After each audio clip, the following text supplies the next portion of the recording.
users. Welcome to Bedtime Stories with Auntie Akara. Firstly, not only am I coming to you earlier than I thought on the Friday evening, but I'm coming to you early in hours.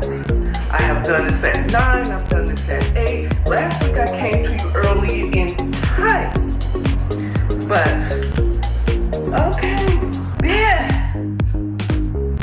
The last two chapters, chapter 23 and 24, of Take Off Me was short. I read through them real quick and I'ma tell you, it had more punch to the last. It had more punch. And these last two chapters, than the whole first half of the book. We had some good ones throughout this one. First of all, I think I'm gonna title this video, Drew, I hate you so much right now. I hate you so much right now. Okay, who remembers that song? Who remembers that song? By, what's the girl, the one that did the milkshake in the yard. Yeah, I'm showing my true auntie because I can't remember her name. Okay. But hell yes, if I had colorful, curly coils of hair, I'd be like, hey, you so much right now. Oh, this bitch. Okay. This bitch was an asshole in chapter 23. Oh my goodness. Oh my goodness. Oh my goodness, Drew. Oh my goodness. Where do I start? Okay. A small, quick recap of chapter 22. We end with Kara and Drew at another BDSM event. He just punished her for what? We don't know. Okay. And it ends with him offering her a drink and then sadistically making her sit down on her sore bottom from him spanking it just earlier in the hotel room. And if you happen to hear banging or hard slamming of a door, please pardon my ghetto ass neighbors, either downstairs or next door, because they're loud and it's Friday. You know, it's Friday, and I'm in a gentrified neighborhood, so there's still some hood up in this bitch. So, which is okay, it's okay. I love my black people, just long as when I throw a party, or if I be just stumbling and dropping, or I'm loud in here doing my podcast and my reviews, these bitches don't complain, because if they do, I said, oh, we gonna do that. Every time you slant, you okay, anyway, this is not about that, this is about this type of story. So, anyway. So, they go to this, and he ends on that. Him just being a sadistic asshole. But he's being his true dom. Being a dom. Okay. So we start chapter 22. Drew has disappeared. Have told Kara nothing. She's having to hear third person through her friends who happen to know, who works closer with him, with his that's not even third person, she's hearing fourth person through, because I can't remember which one said they overheard that he was out of town for a couple of days and he planned on being back. So she's going crazy, which is understood. Drew is in her head. She went crazy when he went off the line for a few days.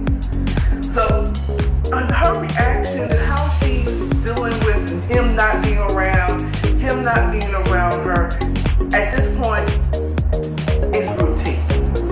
Okay, it's understood. This is how she gets. You know what I'm saying? He did tell her that he was not going to be available for a little bit, but he didn't tell her why or where she's going. Why, that's not the asshole.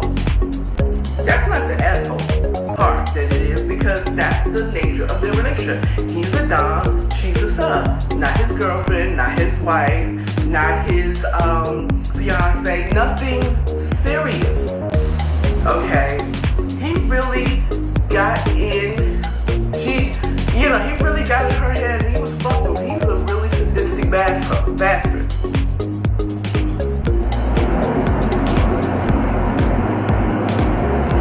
But this next move that he does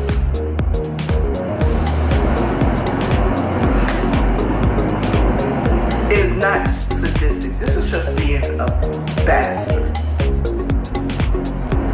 And not only to Kara, but to his wife too.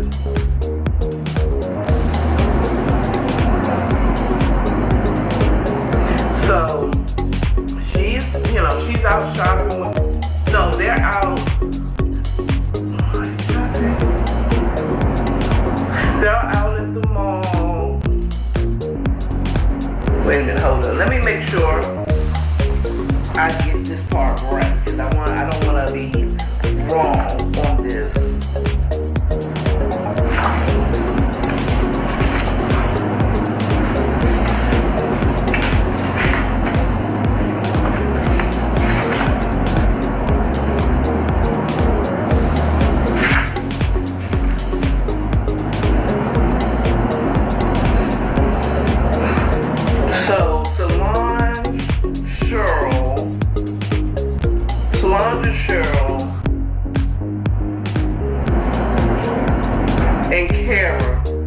Is at the Cheesecake Factory, they're out just meeting up at the mall and do some last minute shopping. So they are at the mall. They ended up at Cheesecake Factory, and I think it is Solange who says, Cheryl, that overheard that he was out of town for a couple of days, that he'd be back in a couple of days or whatever the situation is. Kara is just really overthinking, she's crazy, really, she didn't drink too much while she was out, but I like Kara because it's like, if I'm going to be out and I'm not going to drink too much, I like to make sure my drink is strong first. I'd rather have a nice, strong, Long Island iced tea and nurse that like a newborn. Okay? So they went out, and she doesn't have any hang. She goes out, she goes home. She's going to have one more drink once she gets into the house, which is smart, Kara. That's the one part that I completely was on Drew's side about not drinking and driving and being out in public drunk. Somewhere where you can't crash, or stay. So, she's learned, okay? She's even considering him as, I'm going to have to ask him if I want another drink or blah, blah, blah, blah. Once she gets home, she'll have a drink. She gets home, the rest are shopping for their loved ones and planning to go out of town. Kara just wants to go home. She's going crazy. It is a week before Christmas. And she doesn't have any, she didn't even plan anything because everything she's been thinking and doing has been Drew. And Drew is sporadic. You don't know. He was around for Thanksgiving. He spent his Thanksgiving with Kara. Okay, and I'm not sure if I mentioned it to you or when I was speaking to the author. It's like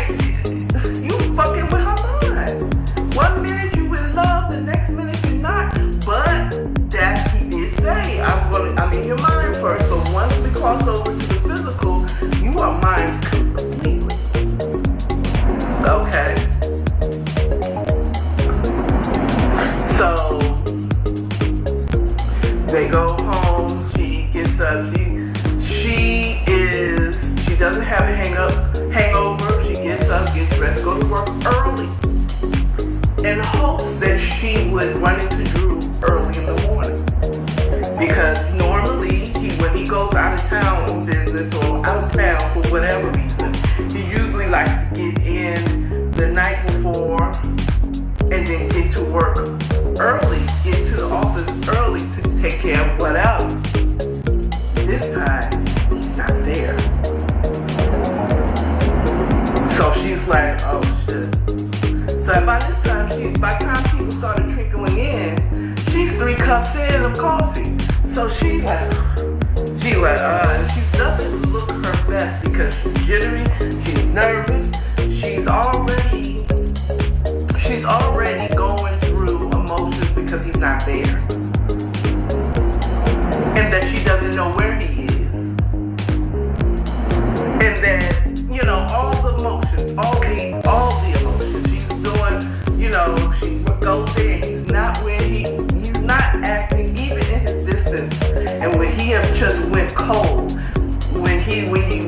normally when he's coming back, he'll come in early in the morning. She actually came early in the morning one time to avoid him, and he was there. If I recall, a couple of chapters back,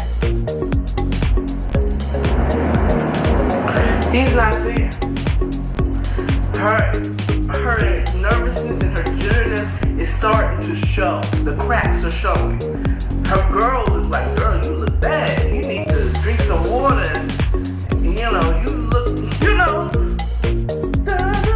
You look, she is jittery. But, it's not like she's like, she's like, I can imagine, because I have been jittery like that. And it's just like, you're like,